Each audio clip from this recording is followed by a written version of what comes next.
ನನಗೆ ತುಂಬಾ ಸಂತೋಷವಾಯಿತು. ಅಲ್ಲಿ ಇರ್ತಕ್ಕಂಥ ಸಂಸ್ಕಾರ ಇಲ್ಲಿನೂ ಕೊಡಬೇಕೆಂದು ನೋಡಿ. ನಾವು ಪ್ರತಿದಿನ ನೀವು ಯಾವ ಶಾಲೆಯಲ್ಲೂ ನೋಡಿ ಪ್ರಾರ್ಥನೆ ಮಾಡುವಾಗ ನಾವೇನ್ ಮಾಡ್ತಾರೆ ಅಂತಂದ್ರೆ ಡೈರೆಕ್ಟ್ ಆಗಿ ನಾಡಗೀತೆ ರಾಷ್ಟ್ರಗೀತೆಯನ್ನ ಹಾಡಿಸ್ತಾರೆ. ಆದ್ರೆ ನಾವು ಮೊದಲನೇದಾಗಿ ಏನ್ ಮಾಡ್ತೀವಿ ಅಂತಂದ್ರೆ ಎಲ್ಲಾ ಮಕ್ಕಳಿಗೆ ಲೈನಲ್ಲಿ ನಿಂದಿರಿಸಿ ನೋಡಿ, ದೇವರ ಸನ್ನಿಧಿ ಇದೆ ಇಲ್ಲಿ. ಎಲ್ಲಾ ಮಕ್ಕಳು ಯಾರು ವಿಭೂತಿ ಧಾರಣೆ ಮಾಡ್ತಾರೆ ಅಂತ ವಿದ್ಯಾರ್ಥಿಗಳು ಪ್ರತಿದಿನ ವಿದ್ಯಾರ್ಥಿಗಳು ಇಲ್ಲಿ ಬಂದು ವಿಭೂತಿ ಧಾರಣೆ ಮಾಡ್ತಾರೆ. ನಾವು ಹೇಳೋದೇ ಬೇಕಾಗಿಲ್ಲ.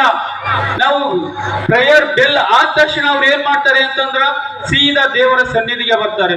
ಸನ್ನಿಧಿಯಲ್ಲಿ ಬಂದು ವಿಭೂತಿ ಧಾರಣೆ ಮಾಡ್ತಾರೆ. ಆಯಾ ಧರ್ಮದವರು ಯಾರು ವಿಭೂತಿ ಧಾರಣೆ ಮಾಡ್ತಾರೆ ಅಂತ ವಿದ್ಯಾರ್ಥಿಗಳು ಬಂದು ವಿಭೂತಿಯನ್ನ ಧಾರಣೆ ಮಾಡ್ತಾರೆ, ಮಂತ್ರಗಳನ್ನ ಮಾಡ್ತಾರೆ. ನಾವು ಪ್ರತಿದಿನ ಬೆಳಿಗ್ಗೆ 9 ಗಂಟೆಗೆ ಬಸ್ ಬರುತ್ತೆ, 9:30 ಬಸ್ ಬರುತ್ತೆ. ಅಂತ ಸಮಯದಲ್ಲಿ ಇಲ್ಲಿ ನೋಡ್ಕೊಳ್ಳಿಕ್ಕೆ ಯಾರು ಇಲ್ಲ ಅನ್ನೋ ಸಲುವಾಗಿ ಪ್ರತಿದಿನ 22 ಶಿಕ್ಷಕರನ್ನ ಡ್ಯೂಟಿ ಹಾಕೊಂಡು ಆ ಮಕ್ಕಳನ್ನ ದೇವರ ಸನ್ನಿಧಿಯಲ್ಲಿ ಕುಳಿಸಿ ಮಂತ್ರ ಶ್ಲೋಕಗಳನ್ನ ಹೇಳಿಸಿ ಧ್ಯಾನವನ್ನ ಮಾಡಿಸಿ ಮತ್ತು ಅವರಿಗೆ ಪ್ರತಿನಿತ್ಯ ಏನಾದರೂ ಒಂದು ಬರ್ತಾ ಇರ್ತಕ್ಕಂಥ ವಿಷಯಗಳಲ್ಲಿ ಆಯಾ ಶಿಕ್ಷಕರ ಹೊತ್ತಿನ ದಿನ ಬಂದು ಆ ಮಕ್ಕಳ ಜೊತೆ ಚರ್ಚೆಯನ್ನ ಮಾಡ್ತಾರೆ ಅರ್ಧ ಗಂಟೆ. ಯಾಕೆ ಅದು ಮಾಡ್ತಾರೆ ಅಂತಂದ್ರೆ ಮಕ್ಕಳು ಆ ಕಡೆ ಈ ಕಡೆ ಓಡಾಡದೆ ಮಕ್ಕಳು ಏನು ಪೆಟ್ಟು ಗಾಯವನ್ನ ಮಾಡ್ಕೋಬಾರ್ದು ಅನ್ನೋ ಉದ್ದೇಶದಿಂದ ನಾವು ಈ ಕಾರ್ಯವನ್ನ ಮಾಡ್ತಾ ಇದ್ದೀವಿ. ಅದರಲ್ಲೂ ಕೂಡ ಇನ್ನೊಂದು ವಿಶೇಷ ಅಂತಂದ್ರೆ ಇಷ್ಟು ಜನ ಶಿಕ್ಷಕರು ಇರ್ತೀವಿ, ಅದರ ಜೊತೆಯಲ್ಲಿ ನಮ್ಮ ವಾಹನ ಚಾಲಕರಾದ ರಾಜು ದೇಸಾಯರು ಅವರು ಕೂಡ ಕಡಕವರು. ಒಂದು ಮಗುವಿಗೆ ಏನಾದರೂ ಆದ್ರೆ ಅವ್ರು ಏನ್ ಹೇಳ್ತಾರೆ ಗೊತ್ತಾ, ಇಷ್ಟು ಜನ ಮಾಸ್ತರ್ಗಳು ಇದ್ರೆ ಏನ್ ಮಾಡ್ತೀರಿ ನೀವು ಅಂತಾರ. ಅವ್ರು ಹಿಂಗೆ ಡೈರೆಕ್ಟ್ ಆಗಿ ಬೇಜಾರ್ ಬಿಡ್ತಾರೆ. ಆದ್ರೂ ಕೂಡ ನಾವು ಕಣ್ಣು ತಪ್ಪಿ ಮಕ್ಕಳು ಅಂದ್ಮೇಲೆ ಎಲ್ಲಾದ್ರೂ ಒಂದ್ ಕಡೆ ಯೋಜನೆ ಇರ್ತವೆ. ಅದಕ್ಕೆ ಎಲ್ಲಾ ಪಾಲಕರು ಕೂಡ ಏನ್ ಮಾಡ್ಬೇಕು ಅಂತಂದ್ರೆ ನಾವು ಒಂದು ಮಗುವಿನಲ್ಲಿ ನಾವು ಅದರ ಪ್ರತಿಫಲ ನೋಡಿ. ಪರಮ ಪೂಜೆ ಅಪ್ಪಾಜಿ ಅವರು ಈ ತೆಂಗಿನ ಮರವನ್ನ ನೆಟ್ಟಿದ್ದಾರೆ.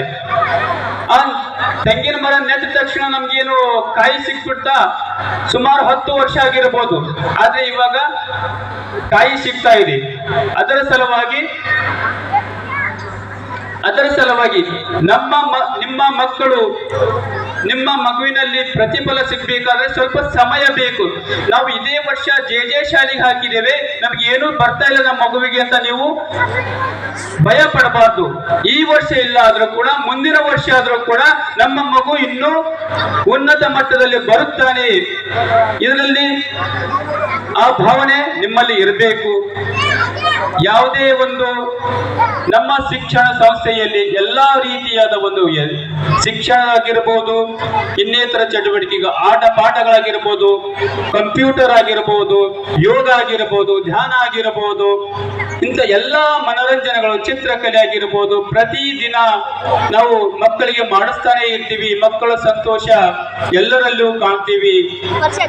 ಇಷ್ಟು ಹೇಳುತ್ತಾ ಈಗ ಪರಮ ಪೂಜ್ಯ ಅಪ್ಪಾಜಿ ಅವರಿಂದ ಎಲ್ಲಾ ಮಕ್ಕಳಿಗೂ ಮತ್ತು ಪಾಲಕರಿಗೂ ಆಶೀರ್ವಚನ ನೀಡಬೇಕೆಂದು ಅಪ್ಪಾಜಿ ಅವರಲ್ಲಿ ಕಳಕಳಿಯ ವಿನಂತಿ.